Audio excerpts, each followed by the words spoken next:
खेतों में उतरे हैं, क्रॉप कटिंग और पराली को लेकर क्या संदेश है सर?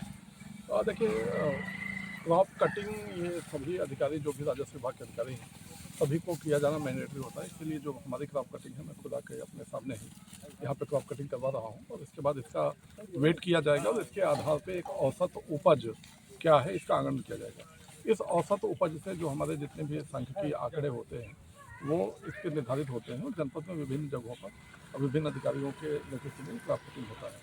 तो आने का उद्देश्य यही है कि क्रॉप कटिंग में स्वयं मैं आकर यहाँ पे मौजूद रहूँ और यहाँ पे ग्रामवासियों से भी हमने वार्ता की है और धान की फसल को भी देखा है। विशेष रूप से सभी लोगों से हमने ये अपील की है कि काटने के बाद किसी भी दशा में जो पराली है या जो अपशिष्ट है धान का वो जलाए नहीं और जलाने पर उसके दुष्परिणाम होंगे। और तो सभी लोग चाहे वो मशीन से या हाथ से जैसे भी काट करें लेकिन उसको पराली को किसी भी केस में न जलाएं।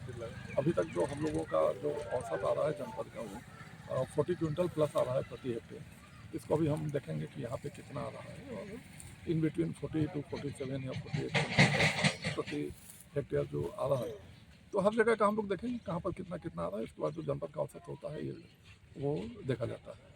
तो क्रॉप कटिंग सभी राजस्व अधिकारियों के लिए एक सर्वाधिक महत्वपूर्ण होता है जिसमें कि राजस्व विभाग का और कृषि विभाग का ये हम लोग इससे आंकड़े तैयार करते हैं और इसी वजह से यहाँ पर लोग आए। सर बात कर रहे हैं या इस तरह का अगर किसानों के साथ होता है तो उसके लिए सरकार की क्या और योजना है? निश्चित रूप से जो ये क्रॉप कटिंग का हमारा रिजल्ट आएगा और उसमें जो औसत उपज जो आ रही है और उस उपज से यदि किसी गांव में कम उपज हुई है और वो लोग यदि हमारे आच्छादित हैं तो उनको उसका डिफरेंस जो डिफरेंशियल रेट है वो मिलेगा।